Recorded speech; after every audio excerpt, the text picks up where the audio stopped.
जय हिंद छात्रों, शिक्षा दीप क्लासेस के YouTube चैनल पर आप सभी का स्वागत है। इंजीनियरिंग मैकेनिक्स के आज के लेक्चर में हम लोग पढ़ेंगे मोमेंट के बारे में कि मोमेंट क्या होता है। तो हम लोग पढ़े थे लास्ट चैप्टर में कि फोर्स क्या होता है। तो फोर्स, यदि हम किसी ऑब्जेक्ट पर फोर्स लगाते हैं तो उस ऑब्जेक्ट में क्या आता है, एक लीनियर इफेक्ट आता है ना। वो ऑब्जेक्ट क्या होगा, एक सीधी रेखा में क्या कर जाएगा, वो मूव कर जाएगा। क्लियर है। लेकिन मोमेंट क्या होता है कि यदि हम किसी ऑब्जेक्ट पे फोर्स लगाते हैं और वो ऑब्जेक्ट यदि रोटेटरी मोशन में आ जाए, क्लियर है, वो किस में आ जाए, घूमने लगे, ठीक है, तो हम लोग जो फोर्स लगा रहे हैं, जो फोर्स के इफेक्ट है, उसको हम लोग क्या बोलते हैं, मोमेंट बोलते हैं। क्लियर है, क्या बोलते हैं हम लोग, मोमेंट बोलते हैं। तो हम लोग शुरू कर रहे हैं नया टॉपिक, क्या, मोमेंट।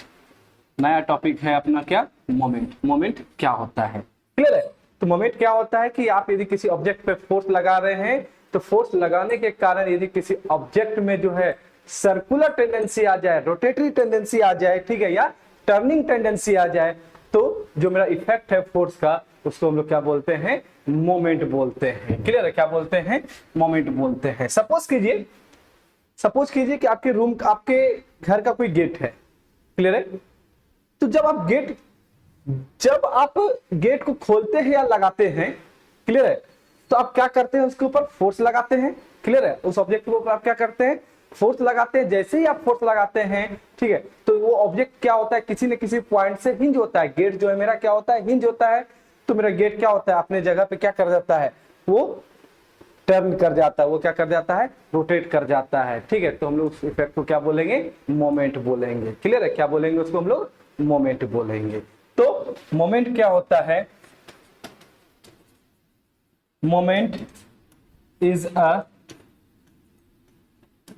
Turning tendency. क्लियर है, मोमेंट क्या होता है, टर्निंग टेंडेंसी होता है। And it is equal to product of force and perpendicular distance. It is the product of force into perpendicular distance. Clear है। तो डायग्राम से समझते हैं। मान लीजिए कि आपके पास ये कोई ऑब्जेक्ट है, क्लियर है, ये आपके पास कोई ऑब्जेक्ट है,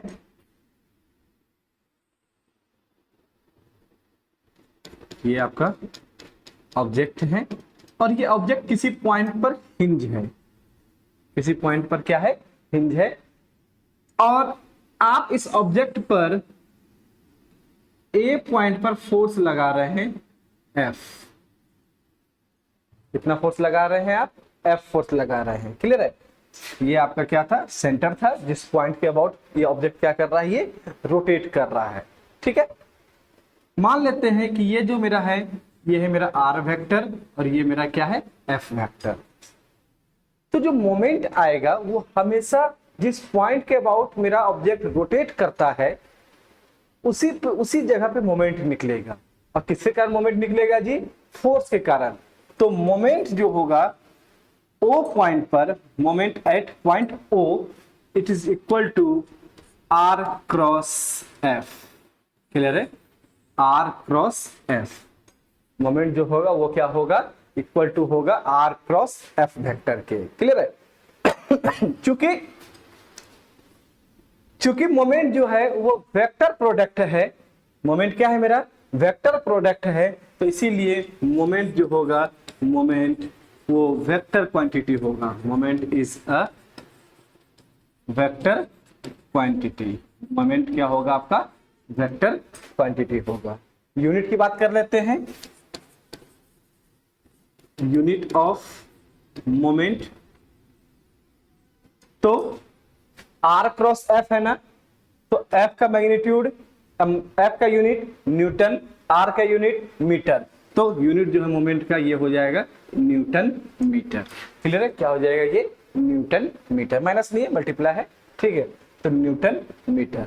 तो मोमेंट का यूनिट क्या हो जाता है, न्यूटन मीटर। चलिए थोड़ा इस चीज को और हम लोग एलिब्रेट करते हैं। ध्यान दीजिएगा, ये आपका कोई ऑब्जेक्ट था,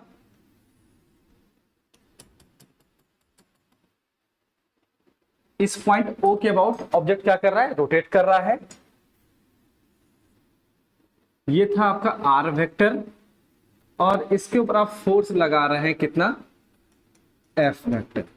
क्लियर है, इस पे आप फोर्स लगा रहे हैं F वेक्टर और मोमेंट बराबर क्या बन के आया आपको, R क्रॉस F। चलिए तो क्रॉस प्रोडक्ट का फॉर्मूला लगाते हैं। तो A क्रॉस B का क्या फॉर्मूला होता है, mod A mod B sine theta and n cap, और एन कैप क्या बताता है, डायरेक्शन बताता है ना। तो हो गया, यहाँ पे इसका फॉर्मूला लगा रहे हैं, तो mod R into mod F sine theta n cap. Clear है, साइन थीटा एन कैप। मान लेते हैं कि इस डिस्प्लेसमेंट जो है, ये जो डिस्टेंस है, ठीक है, इसका मैग्नीट्यूड कितना है, R है। OA का मैग्नीट्यूड कितना है, R है। तो moment about point O is equal to हो जाएगा R, और F वेक्टर का मैग्नीट्यूड कितना है, F है ना। F वेक्टर का मैग्नीट्यूड कितना है, F है। तो हो जाएगा RF साइन थीटा, और ये और कुछ नहीं, ये क्या बताता है आपको, डायरेक्शन बताता है, मोमेंट का क्या डायरेक्शन होगा। तो ये क्या बताता है आपको, डायरेक्शन। तो एन कैप क्या बताता है आपको, डायरेक्शन बताता है। क्लियर है। अब यहाँ पे बात आता है कि थीटा क्या है। Theta is the angle between R and F. Theta क्या होगा, मेरा एंगल होगा आर और एफ के बीच का एंगल होगा। तो ये रहा आर, ये रहा एफ, तो क्या ये एंगल थीटा होगा, क्या ये एंगल थीटा होगा, नहीं होगा। इस एंगल को हम लोग थीटा नहीं बोल सकते हैं, क्योंकि जब भी हम लोग क्रॉस प्रोडक्ट लगाते हैं तो वेक्टर जो है या तो वो टेल टू टेल कॉम्बिनेशन होना चाहिए या हेड टू हेड कॉम्बिनेशन होना चाहिए। तो यहाँ पे ध्यान दें कैसा कॉम्बिनेशन है, इसका हेड और एफ वेक्टर का टेल आके पॉइंट ए पे मिल रहा है ना, तो ये नहीं होगा। जब भी हम लोग डॉट क्रॉस प्रोडक्ट लगाते हैं या तो टेल टू टेल कॉम्बिनेशन पे लगाते हैं या तो हेड टू हेड कॉम्बिनेशन पर लगाते हैं। क्लियर है। तो हम लोग क्या करेंगे, लॉ ऑफ ट्रांसमिसिबिलिटी लगाएंगे, इसी वेक्टर को पीछे की तरफ ले आएंगे और ये हो जाएगा मेरा एफ वेक्टर और ये हो गया मेरा आर वेक्टर। क्लियर है। अब जो ये डिस्टेंस होगा, इस डिस्टेंस को ये जो एंगल होगा, इस एंगल को हम लोग क्या बोलेंगे, थीटा। ये एंगल थीटा नहीं होगा। क्लियर है, ये एंगल आपका थीटा नहीं होगा। अब तो थीटा जो है मेरा एंगल है आर और एफ के बीच में। अब हम क्या कर रहे हैं कि हम शॉर्टेस्ट डिस्टेंस निकाल रहे हैं इस लाइन का, जो मेरा एफ लाइन था, जो मेरा एफ का लाइन ऑफ एक्शन है, ठीक है, हम उसका क्या निकाल रहे हैं, शॉर्टेस्ट डिस्टेंस निकाल रहे हैं। तो शॉर्टेस्ट डिस्टेंस निकाल रहे हैं तो हम लोग यहाँ पे क्या करेंगे, परपेंडिकुलर ड्रॉ करेंगे। क्लियर है, क्या ड्रॉ किया हमने, परपेंडिकुलर ड्रॉ किया। क्लियर है। तो मेरा OM क्या हो गया, मेरा शॉर्टेस्ट डिस्टेंस हो गया। तो इसको नाम दे रहे हैं equation first in triangle OMA। OMA में OMA ट्रायंगल ध्यान से देखेंगे तो ये O है, ये M था और ये क्या है, A है, और ये एंगल है आपका थीटा। क्लियर है, यहाँ पे है 90 डिग्री और OA का मैग्नीट्यूड है आपका R। OA का मैग्नीट्यूड है R। क्लियर है। अब ध्यान देंगे इस ट्रायंगल में हम cos साइन थीटा का वैल्यू निकाल रहे हैं। ध्यान देंगे OMA में क्या निकाल रहे हैं, साइन थीटा का वैल्यू। साइन थीटा क्या होता है, P/H। तो P है आपका OM और H है आपका R। तो sine theta is equal to OM/OA। Sine theta is equal to OM/OA और sine theta is equal to OM। OA का वैल्यू है R, इस प्रकार OM का वैल्यू क्या हो गया, R साइन थीटा। R क्या हो गया, R साइन थीटा। और OM है क्या, OM है मेरा शॉर्टेस्ट डिस्टेंस, या हम बोल सकते हैं परपेंडिकुलर डिस्टेंस। परपेंडिकुलर डिस्टेंस किसका किसका परपेंडिकुलर डिस्टेंस है, line of action of the applied force and moment centre, इस दोनों के इस पॉइंट O का। क्लियर है। और जिस पॉइंट के अबाउट कोई ऑब्जेक्ट रोटेट करता है उसको बोलते हैं हम लोग मोमेंट सेंटर। तो O मेरा क्या है, मोमेंट सेंटर है। क्लियर है, वो क्या कहलाता है, मेरा मोमेंट सेंटर। तो OM क्या है, मेरा परपेंडिकुलर डिस्टेंस है। तो हम लोग लिख सकते हैं OM और कुछ नहीं, ये क्या है, perpendicular distance between line of action and moment centre is equal to R sine theta. Clear है, आर साइन थीटा। चलिए इक्वेशन 1 की तरफ चलते हैं। तो फ्रॉम इक्वेशन 1 क्या था आपको, moment about point O is equal to R F sine theta with direction, यही था। चलिए ध्यान देंगे, अब हम यहां पे आर साइन थीटा को लिख सकते हैं परपेंडिकुलर डिस्टेंस, लिख सकते हैं आर साइन थीटा को क्या, परपेंडिकुलर डिस्टेंस। तो हो गया moment about point O is equal to force into perpendicular distance, force into perpendicular distance. और हमने परपेंडिकुलर डिस्टेंस को एक्सप्लेन किया है कि है क्या ये perpendicular distance, line of action और मोमेंट सेंटर के बीच की दूरी है। क्लियर है, तो मोमेंट बराबर हो गया क्या, फोर्स इनटू परपेंडिकुलर डिस्टेंस। तो ये हो गया आपका मैग्नीट्यूड, और कुछ ना कुछ इसका क्या होगा, डायरेक्शन भी होगा। और मैग्नीट्यूड और डायरेक्शन यदि मिलेगा तो क्या बनेगा, आपको वेक्टर क्वांटिटी बनेगा। तो मोमेंट क्या होता है, वेक्टर क्वांटिटी होता है। क्लियर है, तो force into perpendicular distance moment का मैग्नीट्यूड निकालने का फॉर्मूला है। Force into perpendicular distance moment के मैग्नीट्यूड को निकालने का फॉर्मूला है, ठीक है, जबकि डायरेक्शन को हम लोग अलग से निकालेंगे। क्लियर है, तो मोमेंट बराबर फॉर्मूला क्या हो गया अपने पास, फोर्स इनटू परपेंडिकुलर डिस्टेंस। अब बात करते हैं डायरेक्शन का, मोमेंट के डायरेक्शन हम लोग किस प्रकार से फाइंड करते हैं, ध्यान देंगे। तो नेक्स्ट टॉपिक है अपना direction of moment. Direction of moment, जो मोमेंट का जो डायरेक्शन है वो राइट हैंड थंब रूल से हम लोग निकालते हैं। क्लियर है, किससे निकालेंगे, राइट हैंड थंब रूल से। तो मोमेंट का डायरेक्शन जो निकलेगा वो हम लोग किससे फाइंड करेंगे, right hand thumb rule, right hand thumb rule से हम लोग मोमेंट के डायरेक्शन को हम लोग फाइंड करेंगे। क्लियर है, आप ध्यान देंगे, राइट हैंड थंब रूल क्या बोलता है कि जो मेरा इंडेक्स फिंगर है, ये जो मेरा इंडेक्स फिंगर है, आप इस इंडेक्स फिंगर को फोर्स के डायरेक्शन में लगाइए। इंडेक्स फिंगर को किधर लगाना है, फोर्स के डायरेक्शन में। तो इंडेक्स फिंगर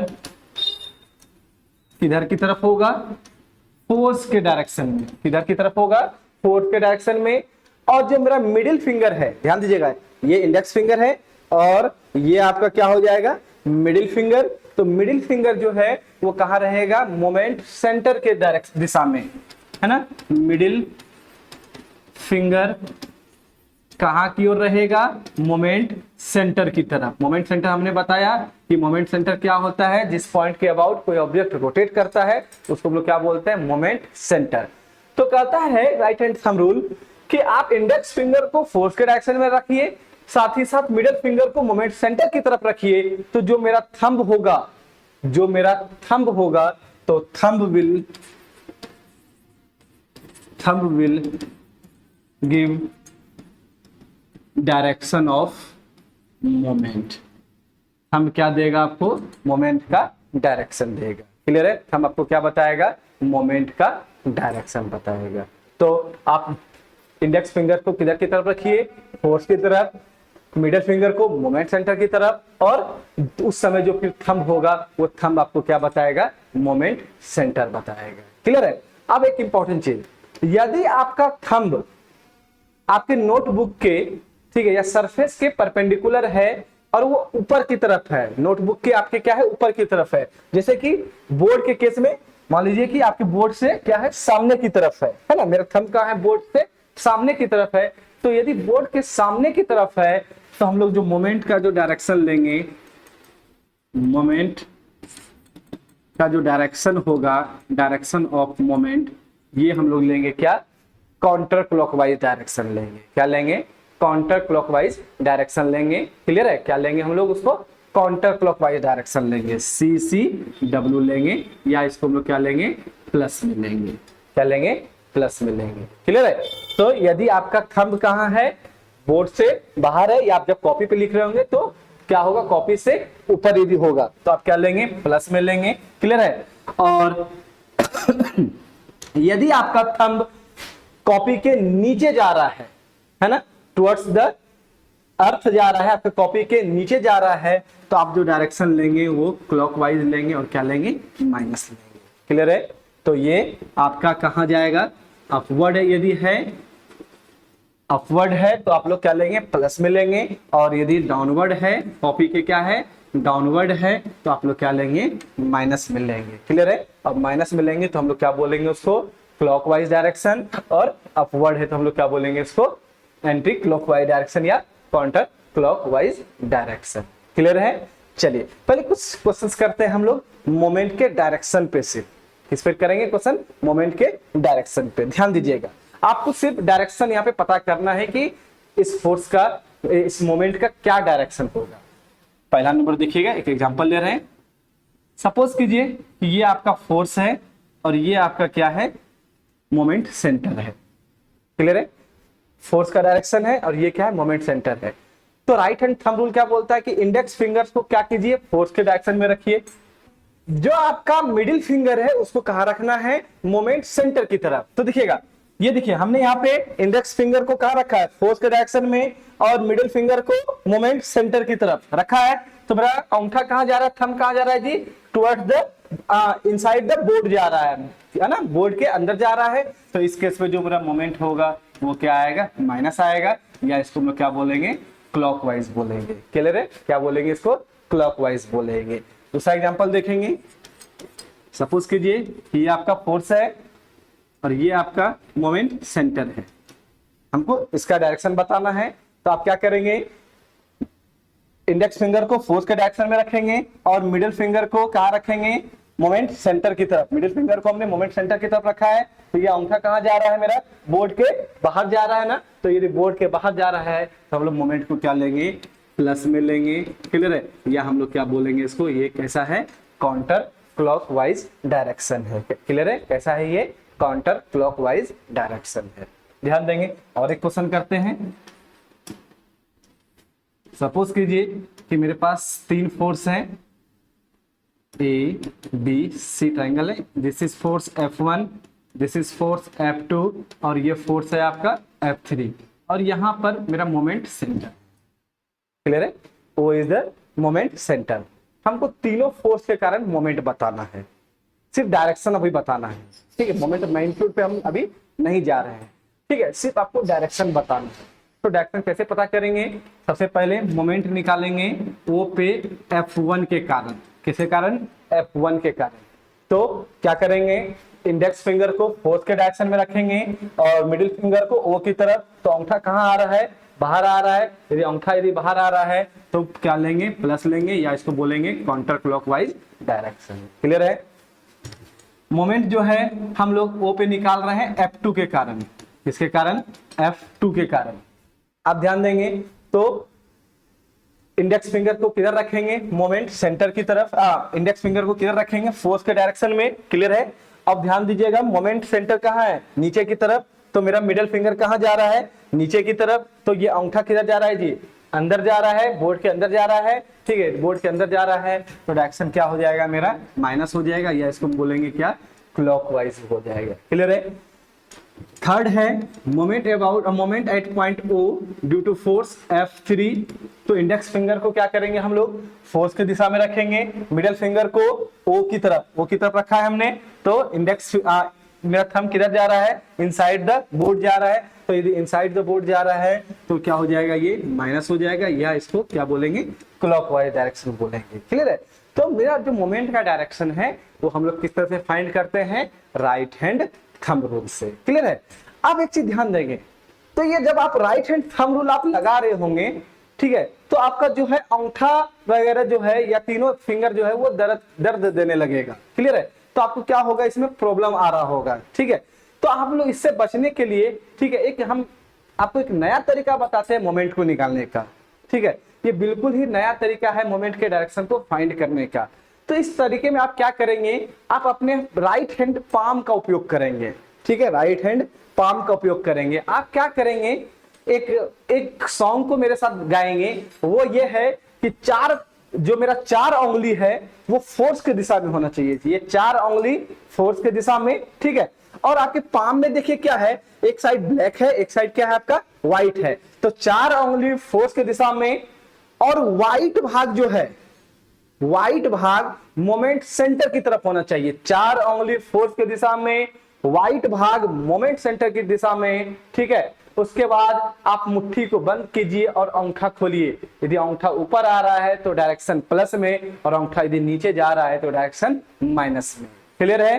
तो क्या क्या हमने बताया कि 4 उंगली फोर्स की दिशा में है ना, और हाथ का उजला भाग मोमेंट सेंटर की तरफ, हाथ का उजला भाग जो है, हाथ का उजला भाग मोमेंट सेंटर की तरफ। फिर मुट्ठी बंद कीजिए और अंगूठा खोलिए, ठीक है। तो ये क्या बता देगा आपको, मोमेंट सेंटर बता देगा। जैसे कि ये क्वेश्चन है, पहला वाले का मोमेंट हमको डायरेक्शन निकालना है ना। तो क्या करेंगे, 4 उंगली फोर्स की दिशा में रख दिया।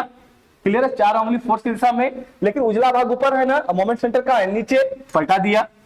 अब देखिए 4 उंगली फोर्स की दिशा में, उजला भाग नीचे की तरफ, मुट्ठी बंद, अंगूठा खोले। अंगूठा खोले तो कहां गया, इनसाइड द बोर्ड, तो क्या हो जाएगा, ये माइनस हो जाएगा। इस क्वेश्चन में चेक करेंगे, 4 उंगली फोर्स की दिशा में, उजला भाग ऊपर की तरफ है ना, मुट्ठी बंद, अंगूठा खोले। अंगूठा खोले तो कहां आया, बाहर की तरफ, बाहर की तरफ आया तो प्लस में, ठीक है।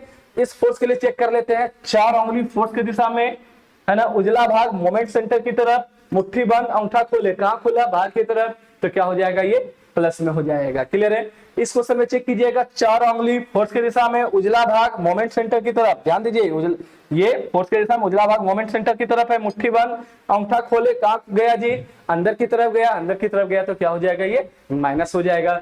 उसी तरह इस क्वेश्चन को चेक करेंगे, इस वाले फोर्स पे चेक करेंगे, 4 उंगली फोर्स की दिशा में, उजला भाग मोमेंट सेंटर, उजला भाग मोमेंट सेंटर की तरफ, मुट्ठी बंद, अंगूठा खोले, कहां चला गया, माइनस हो जाएगा। क्लियर है? तो हमने क्या बताया कि 4 उंगली फोर्स की दिशा में, उजला भाग मोमेंट सेंटर की तरफ, मुट्ठी बंद, अंगूठा खोलिए, तो अंगूठा क्या बताएगा आपको, डायरेक्शन बताएगा मोमेंट का। और अंगूठा यदि ऊपर की तरफ है तो प्लस डायरेक्शन लेंगे, और यदि नीचे की तरफ है तो हम लोग माइनस डायरेक्शन लेंगे। क्लियर है? चलिए अब बात करते हैं मोमेंट सेंटर और मोमेंट आर्म। नेक्स्ट टॉपिक है अपना मोमेंट सेंटर और मोमेंट आर्म। मोमेंट सेंटर और मोमेंट आर्म, ध्यान देंगे मोमेंट सेंटर और मोमेंट आर्म क्या होता है।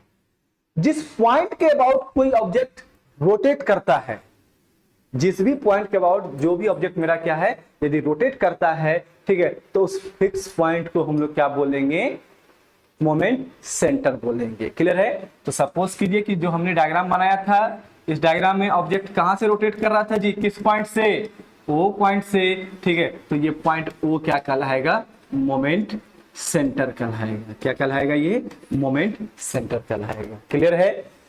मोमेंट आर्म क्या होता है, मोमेंट आर्म होता है, it is the shortest distance between line of action of applied force and line of action of applied force and moment centre. Moment arm क्या होता है, it is a shortest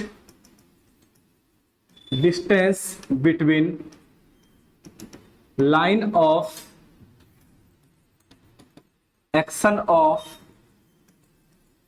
applied force and moment centre. Clear है? Moment centre means, ध्यान दीजिएगा, ध्यान देंगे यहां पे हम लोगों ने इस डायग्राम में, ध्यान दीजिए, ये जो डिस्टेंस लिया था ओएम क्या था, लाइन ऑफ एक्शन फोर्स का और मोमेंट सेंटर के बीच में परपेंडिकुलर डिस्टेंस था। परपेंडिकुलर डिस्टेंस हमेशा शॉर्टेस्ट डिस्टेंस होता है। क्लियर है? तो फोर्स का जो मेरा लाइन ऑफ एक्शन था और मेरा मोमेंट सेंटर के बीच का जो डिस्टेंस था, परपेंडिकुलर डिस्टेंस, इसी को हम लोग बोलते हैं मोमेंट आर्म बोलते हैं। क्या बोलते हैं हम लोग इसको, मोमेंट आर्म बोलते हैं। तो क्लियर है मोमेंट सेंटर और मोमेंट आर्म। तो मोमेंट सेंटर क्या होता है, जो मेरा फिक्स पॉइंट होता है जिसके अबाउट कोई ऑब्जेक्ट रोटेट करता है, उसको हम लोग क्या बोलते हैं, मोमेंट सेंटर। और shortest distance between line of action of applied force and moment centre is called moment arm. Clear है? चलिए नेक्स्ट टॉपिक है अपना वेरिगनस थ्योरम। नेक्स्ट टॉपिक है अपना वेरिगनस थ्योरम, बहुत ही इंपॉर्टेंट है, आपके एग्जाम में ये थ्योरम आएगा ही आएगा। क्लियर है? वेरिगनस थ्योरम। तो नेक्स्ट टॉपिक है अपना वेरिगनस थ्योरम। वेरिगनस थ्योरम। नेक्स्ट टॉपिक अपना वेरिगनस थ्योरम। चलिए शुरू करते हैं वेरिगनस थ्योरम। वेरिगनस थ्योरम क्या बोलता है कि सपोज कीजिए कि आप किसी ऑब्जेक्ट पर जो कि रोटेटरी मोशन में है, क्लियर है, कैसा मोशन, कैसा टेंडेंसी ऑब्जेक्ट का, रोटेटरी टेंडेंसी है, और उस ऑब्जेक्ट पर आप क्या कर रहे हैं, फोर्स सिस्टम लगा रहे हैं, एक से अधिक फोर्स लगा रहे हैं। तो वेरिगनस थ्योरम बोलता है कि जो मेरा अलजेब्रिक सम होगा सभी फोर्स के कारण जो मोमेंट होगा, ठीक है, वो उसका रिजल्टेंट के मोमेंट के क्या होगा, वो बराबर होगा। मींस वेरिगनस थ्योरम का स्टेटमेंट है कि जो मेरा sum of all the moments due to force system is equal to the moment due to their resultant। Means जो मेरा फोर्स सिस्टम के कारण जो मोमेंट होगा वो उसके रिजल्टेंट के मोमेंट के क्या होगा, वो इक्वल होगा। सपोज कीजिए कि कोई सिस्टम है, अब उस पर दो फोर्स लगा रहे हैं, फोर्स F1 और फोर्स F2, क्लियर है, और O जो है मेरा मोमेंट सेंटर है, वो मेरा क्या है, मोमेंट सेंटर है, और F1 और O के बीच का परपेंडिकुलर डिस्टेंस है D1, और F2 और O के बीच का परपेंडिकुलर डिस्टेंस है D2, क्लियर है। तो मोमेंट क्या हो जाएगा मेरा O पे, मोमेंट अबाउट पॉइंट O क्या हो जाएगा, F1 into D1 force into perpendicular distance, तो हो जाएगा F1 into D1 plus F2 into D2, F2 into D2। Direction check कर लेंगे, ठीक है, फोर्स के कारण डायरेक्शन चेक कर लेंगे। 4 उंगली फोर्स की दिशा में, उजला भाग मोमेंट सेंटर की तरफ, मुट्ठी बंद किया, अंगूठा बार की तरफ गया तो प्लस हो गया। फिर F2 भी 4 उंगली फोर्स के डायरेक्शन में, उजला भाग O की तरफ, मुट्ठी बंद, अंगूठा खोले कहां चला गया, बाहर, तो ये प्लस हो गया, क्लियर है।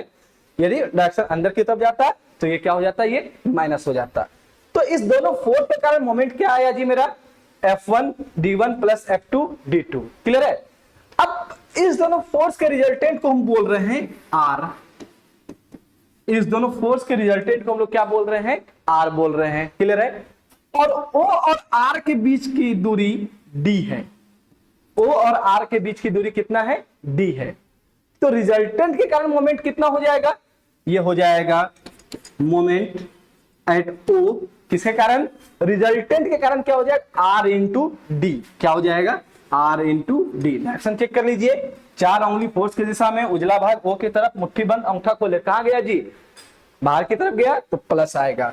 तो वेरिगनस थ्योरम बोलता है कि जो मेरा मोमेंट फोर्स के कारण आ रहा है वो मोमेंट मेरे रिजल्टेंट के मोमेंट के क्या होगा, इक्वल होगा। तो वेरिगनस थ्योरम के अनुसार क्या हो जाएगा, R into D is equal to F1 D1 plus F2 D2, clear है। तो यदि सिस्टम पे दो फोर्स है तो दो फोर्स हो जाएगा, यदि दो से अधिक है तो आगे भी हम लोग ले सकते हैं, क्लियर है। तो वेरिगनस थ्योरम क्या बोलता है कि मोमेंट के कारण जो रिजल्टेंट के कारण जो रिजल्टेंट का जो मोमेंट होगा वो फोर्स सिस्टम की मोमेंट के क्या हो जाएगा, इक्वल हो जाएगा, क्लियर है।